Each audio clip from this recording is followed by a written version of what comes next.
हजारों साल पुराने किले की दीवारों में एक रहस्यमयी राज छुपा था, जहां प्रेम और साजिश एक साथ जकड़े हुए थे।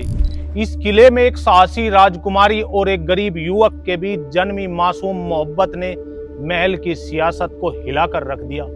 लेकिन जब रात के अंधेरे में तलवारों की आहट गूंजने लगी, तो इस प्रेम कहानी ने राज्य की तकदीर को ऐसी लड़ाई में खींच लिया जहां जीत हार केवल बलिदान और हिम्मत के इम्तिहान से तय होती है। क्या यह प्रेम राज्य के अंधकार को चीर पाएगा या साजिशों के जाल में उलझकर खुद ही समाप्त हो जाएगा? खैर, मैं हूं आपका अपना दोस्त परम खाकसार, और अब मैं आपको इस अनकही दास्तां को अपने अंदाज में सुनाने जा रहा हूं।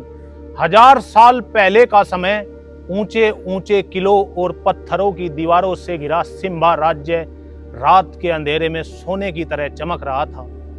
महल में आज राजकुमारी अन्विका का 17वां जन्मोत्सव मनाया जा रहा था, लेकिन जश्न के पीछे एक अनजाना डर छुपा था।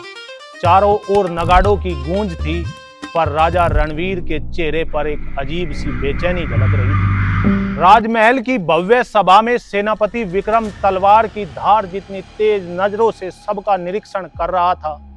कोई जानता नहीं था कि वही सेनापति आज रात एक ऐसा फैसला लेने वाला है जो पूरे राज्य की किस्मत बदल देगा। भीड़ के शोर के बीच राजकुमारी की नजरों में बार बार एक साधारण लेकिन साहसी युवक आरव की झलक पड़ रही थी।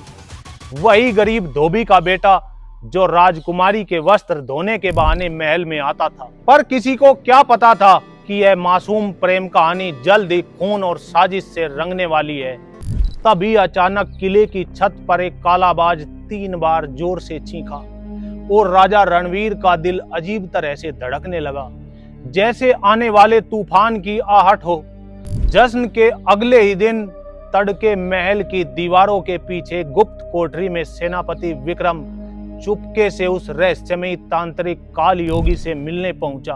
कोठरी में जल रही नीली अग्नि की लपटें दीवारों पर डरावने साए बना रही थी। काल योगी ने अपनी लाल चमकती आंखों से विक्रम को घूरते हुए कहा, सिम्बा की राजकुमारी जब 18वें वर्ष में कदम रखे, उसे मेरे पास लाना होगा। तभी मैं तुम्हें वह गुप्त मंत्र दूंगा जो तुम्हें राजा की गद्दी तक पहुंचाएगा। विक्रम के चेहरे पर भय और लालच की चमक एक साथ दिखाई दी। उसी क्षण उसने मन ही मन कसम खाई कि वह किसी भी कीमत पर इस शर्त को पूरा करेगा। लेकिन तांत्रिक ने जाते जाते एक और रहस्य फुसफुसाया, सावधान रहना, उस लड़की का भाग्य सिर्फ उसकी उम्र नहीं, उसके प्रेम से भी जुड़ा है। अगर उसका प्रेम जाग गया तो तेरी जीत मौत में बदल जाएगी। ये शब्द सुनकर विक्रम के होठों पर एक ठंडी मुस्कान फैल गई, जबकि नीली लपटें और तेज होकर मानो आने वाली तबाही का ऐलान कर रही थी। उधर महल की भव्य गलियों से दूर पुराने झील किनारे राजकुमारी अन्विका और गरीब धोबी का बेटा आरव चुपके चुपके मिलने लगे। चांदनी रात में झील का पानी मोमबत्ती की तरह चमक रहा था और दोनों की परछाइयां लहरों पर खेल रही थी। अन्विका ने अपनी रेशमी ओढ़नी आरव के कंधों पर डालते हुए कहा, अगर पिता को पता चल गया तो? आरव ने उसकी आंखों में देखते हुए धीमी आवाज में कहा, प्यार को कौन रोक सकता है राजकुमारी? ये दीवारें भी नहीं, उनकी मासूम मुस्कान के पीछे खतरे की आहट छुपी थी, क्योंकि पास के पेड़ के पीछे सेनापति विक्रम का एक जासूस उनकी हर हरकत देख रहा था। जासूस ने तुरंत विक्रम तक यह खबर पहुंचाई। विक्रम ने यह सुनते ही दांत भींच लिए। उसे समझ आ गया कि यह गरीब लड़का उसकी सबसे बड़ी बाधा बन सकता है। उसी रात विक्रम ने अपने गुप्त सैनिकों को आदेश दिया, इस लड़के की सांसें बंद करने की तैयारी करो, लेकिन ऐसे कि कोई शक न कर सके। पर विक्रम को नहीं पता था कि किस्मत एक और खेल खेलने वाली है, क्योंकि राजा रणवीर ने उसी दिन अचानक निर्णय लिया था कि कल वह अन्विका की शादी के लिए दरबार में ऐलान करने वाले हैं। राजमहल में अगली सुबह जैसे ही सूरज की पहली किरण पड़ी, सेनापति विक्रम अपने अगले दांव की तैयारी करने लगा। राजा रणवीर ने अचानक घोषणा कर दी कि जल्द ही राजकुमारी अन्विका की शादी का ऐलान होगा, जिससे पूरे महल में उत्सुकता और हलचल मच गई। यह खबर सुनते ही विक्रम के चेहरे पर एक नकली मुस्कान उभरी। लेकिन उसके मन में बेचैनी की लहर दौड़ गई। अगर राजकुमारी की शादी हो गई तो तांत्रिक की शर्त अधूरी रह जाएगी। उधर झील किनारे अनविका और आरव अपनी दुनिया में खोए हुए थे। आरव ने साहस जुटाकर कहा, अनविका, अगर तुम्हारे पिता हमारी शादी के खिलाफ हुए तो। अनविका ने उसकी हथेली थामते हुए फुसफुसाया, मैं राजकुमारी जरूर हूं, पर दिल से सिर्फ तुम्हारी हूं। चाहे कुछ भी हो, मैं तुम्हारा साथ नहीं छोड़ूंगी। तभी अचानक झील के पार से एक रहस्यमयी छाया सरकती हुई दिखाई दी। वह विक्रम का गुप्त जासूस था, जो उनकी हर बात सुन चुका था। उसने महल लौटते विक्रम को यह खबर दी। विक्रम ने ठंडी सांस लेते हुए तलवार की मूठ कस ली और बुदबुदाया, अगर ये प्यार पनप गया तो मेरा खेल खत्म। अब इस लड़के को जिंदा नहीं छोड़ सकता। उसी रात महल की ऊंची दीवारों के भीतर अचानक अंधेरा गहराने लगा। बादलों ने चांद को ढक लिया और पूरे सिम्बा राज्य पर एक अनजानी खामोशी छा गई। सेनापति विक्रम ने मौका पाकर अपने गुप्त सैनिकों को राजा रणवीर के शाही कक्ष की ओर भेज दिया। महल के पहरेदारों को पहले ही शराब पिलाकर बेहोश कर दिया गया था। कमरे के भीतर राजा रणवीर प्राचीन युद्ध मानचित्रों का अध्ययन कर रहे थे कि तभी दरवाजा धीरे धीरे चरमराता हुआ खुला। परछाइयों के बीच से तलवार की ठंडी चमक झपटी और राजा ने मुड़कर देखा। विक्रम! राजा ने तलवार उठाई, लेकिन चारों ओर से घिरे होने के कारण वह संभल नहीं पाए। एक पल में विक्रम की तलवार राजा के सीने को चीर गई और रणवीर की आखिरी सांसों के साथ पूरे महल की नींव जैसे हिल उठी। मरते हुए राजा विक्रम की आंखों में केवल अपनी बेटी अनविका की तस्वीर तैर रही थी, मानो वह उसे चुपचाप चेतावनी दे रहे हो। बाहर आकाश में अचानक बिजली कड़कने लगी और दूर खड़ा तांत्रिक कालयोगी मुस्कुराते हुए बुदबुदाया, पहला बलिदान पूरा हुआ, अब असली खेल शुरू होगा। राजा रणवीर की रहस्यमयी मौत ने पूरे सिम्बा राज्य को हिला दिया। सुबह होते ही महल के दरबार में शोक की लहर फैल गई, लेकिन सेनापति विक्रम ने चालाकी से इस हत्या को एक दुश्मन राज्य का हमला बताकर खुद को हीरो की तरह पेश कर दिया। लोगों ने उसे राजकाज की जिम्मेदारी सौंप दी, क्योंकि राजकुमारी अनविका अभी सिर्फ 17 साल की थी, पर असली खेल महल की ऊंची दीवारों के भीतर चल रहा था। विक्रम ने अनविका को महल के सुनहरे कक्ष में कैद कर दिया। बाहर से कमरा किसी राजसी शयन कक्ष जैसा दिखता था, पर असल में वह एक बंदीगृह था। अनविका ने गुस्से से विक्रम से कहा, तुम ये सब क्यों कर रहे हो? मेरे पिता के हत्यारे तुम हो। विक्रम ने अपनी खंजर जैसी मुस्कान के साथ फुसफुसाया, सबूत ढूंढ लो राजकुमारी, लेकिन 18वें जन्मदिन तक तुम महल से बाहर कदम नहीं रख सकोगी। अनविका का दिल पिता की मौत और आरव से बिछड़ने के दर्द से जल उठा। उधर शहर में छुपा आरव अपने प्यार को बचाने की कसम खा चुका था।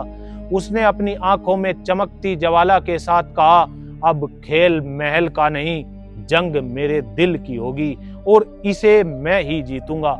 महल की कैद में बीत रहे दिनों के बीच अनविका का 18वां जन्मदिन नजदीक आने लगा। विक्रम हर रोज महल की सुरक्षा और भी कड़ी कर रहा था, ताकि कोई बाहरी व्यक्ति अंदर न पहुंच सके। लेकिन किस्मत ने अब एक नई चाल चली। एक शाम जब अनविका अपने कमरे की खिड़की से बाहर देख रही थी, तभी एक छोटी सी कपोत चिड़िया उसकी खिड़की पर आकर बैठी। उसकी टांग से बंधी लाल रेशमी पट्टी पर लिखा था, मैं जिंदा हूं और तुम्हें बचाने आ रहा हूं। अनविका की धड़कन तेज हो गई। उसने तुरंत पास के दीपक की लो में उस संदेश को जला दिया, ताकि कोई देख न सके। उधर आरव ने अपने बचपन के दोस्त और महल के पुराने रसोइये गोरन की मदद से महल का एक गुप्त रास्ता खोज निकाला था। वह वही सुरंग थी जो कभी राजा रणवीर ने युद्ध काल में बनाई थी और जिसका नक्शा अब केवल गोरन को याद था। लेकिन इस रास्ते का रहस्य जानने वाला अकेला आरव नहीं था। तांत्रिक कालयोगी ने अपनी काली विद्या से सब देख लिया था और उसने विक्रम को चेतावनी दी, तुम्हारे महल में प्रेम की आग घुस चुकी है। अगर इसे बुझाना है तो उस लड़के को आने से पहले खत्म करो, वरना सारी योजना राख बन जाएगी। अन्विका के 18वें जन्मदिन की पूर्व संध्या पर महल को दीपों और फूलों से सजाया जा रहा था, लेकिन इस चमक के पीछे मौत की परछाई रेंग रही थी। सेनापति विक्रम ने तांत्रिक कालयोगी के आदेश पर अपने गुप्त सैनिकों को किले के चारों कोनों पर तैनात कर दिया ताकि आरव महल तक न पहुंच सके। उधर आरव अपने दोस्त गोरन के साथ उस पुरानी सुरंग से रेंगता हुआ महल के भीतर घुस चुका था। पत्थरों के नीचे से आती सीलन की गंध और टपकते पानी की बूंदों के बीच उसका दिल अन्विका की धड़कनों की तरह तेज धड़क रहा था। अचानक पीछे से लोहे की तलवारों की झनकार गूंजी। गोरन को विक्रम के जासूसों ने पकड़ लिया था। भागो आरव! गोरन की चीख ने अंधेरी सुरंग को चीर दिया। आरव ने पलटकर देखा, लेकिन गोरन पहले ही सैनिकों की तलवारों के घेरे में था। अपने दोस्त को बचाने का साहस जुटाने से पहले ही आरव को एहसास हो गया कि यह बलिदान उसकी जीत की कुंजी है। वह दांत भींचकर आगे बढ़ गया, जबकि पीछे गोरन की चीखें गूंज रही थी। उसी समय महल की सबसे ऊंची मीनार पर खड़ा विक्रम मुस्कुरा रहा था। आओ लड़के, इस बार तुम्हारी हर चाल मेरे जाल में फंसेगी। महल के मध्य प्रांगण में रात के ठीक 12 बजे तांत्रिक कालयोगी ने अपनी काली विद्या का घेरा बना लिया था। लाल रंग के रक्त से खींचे गए मंत्र चक्र के चारों कोनों पर 4 विशाल अग्नि कुंड जल रहे थे, जिनकी लपटें आसमान तक उठ रही थी। उनके बीच राजकुमारी अन्विका को जंजीरों में बांधकर लाया गया। उसकी आंखों में डर था, पर भीतर कहीं पिता की वीरता की जिद भी चमक रही थी। विक्रम ने उसकी ओर झुककर फुसफुसाया, बस एक मंत्र पूरा होते ही तू मेरी जीत का रास्ता बन जाएगी। तभी अचानक प्रांगण की छत से एक पत्थर गिरा और चारों ओर धूल का गुबार छा गया। धुएं में से एक परछाई छलांग लगाकर मंत्र चक्र के भीतर उतर आई। वह आरव था। उसकी तलवार की चमक ने पल भर में कई सैनिकों को धराशायी कर दिया। कालयोगी ने अपनी काली आंखें घुमाते हुए मंत्रों का जाप तेज कर दिया, जिससे अग्नि कुंड की लपटें और ऊंची हो गई और चारों ओर हवा चित्कार करने लगी। अन्विका ने जंजीरों को तोड़ने की कोशिश की, लेकिन लोहा और भी कसता जा रहा था। विक्रम ने अपनी तलवार निकालते हुए गुर्राया, आज या तो मेरी गद्दी बनेगी या तेरी लाश गिरेगी। जैसे ही उसकी तलवार आरव की ओर बढ़ी, अचानक आकाश में बिजली कड़कने लगी और काल योगी के मंत्र की अग्नि से उठी एक नीली चिंगारी पूरे प्रांगण को रोशन कर गई, मानो किस्मत खुद फैसला सुनाने को तैयार हो। बिजली की चमक के साथ ही आरव ने अपनी पूरी ताकत जुटाकर विक्रम पर वार किया। तलवारों की टकराहट से उठती चिंगारियां आसमान को चीर रही थी। विक्रम की हर चाल सातिर थी, लेकिन आरव का हर वार जुनून से भरा था। अचानक कालयोगी ने मंत्र का अंतिम श्लोक गाते हुए अपने हाथ उठाए और प्रांगण की अग्नि एक विशाल आग के भंवर में बदल गई। वह भंवर सीधा अन्विका की ओर बढ़ने लगा। अन्विका ने डर से अपनी आंखें बंद कर ली। तभी उसकी कलाई में बंधी अपने पिता रणवीर की यादगार चूड़ी अचानक चमकने लगी। नीली रोशनी का एक तेज गोला उस भंवर से टकराया और कालयोगी के चारों ओर बने रक्त चक्र को तोड़ दिया। तांत्रिक चीखता हुआ पीछे गिर पड़ा। उसका शरीर राख में बदलने लगा। इसी बीच विक्रम ने पीछे से आरव पर वार करने की कोशिश की, लेकिन अन्विका ने टूटती जंजीरों से अपनी ताकत बटोरकर एक पत्थर उठा लिया और विक्रम के सिर पर दे मारा। विक्रम लड़खड़ाता हुआ आगे गिरा और उसी पल आरव की तलवार उसकी छाती को चीर गई। विक्रम की आखिरी चीख रात के सन्नाटे में गूंज उठी। जैसे ही विक्रम जमीन पर गिरा, महल की दीवारों में छुपी अंधेरी हवाएं शांत हो गई और सिम्बा राज्य में पहली बार चांदनी बिना डर के फैलने लगी। अगली सुबह महल की बालकनी से सूरज की पहली किरणें अन्विका और आरव की मुस्कानों पर पड़ रही थी। विक्रम और तांत्रिक की मौत के बाद पूरा सिम्बा राज्य स्वतंत्र हो गया और लोगों ने नए राजा और रानी के रूप में आरव और अन्विका का स्वागत किया। अगर आपको यह कहानी पसंद आई हो तो लाइक करें, अपने दोस्तों के साथ शेयर करें और ऐसी ही कहानियां सुनने के लिए चैनल को सब्सक्राइब करना न भूलें। आपकी प्रतिक्रिया हमारे लिए बहुत खास है।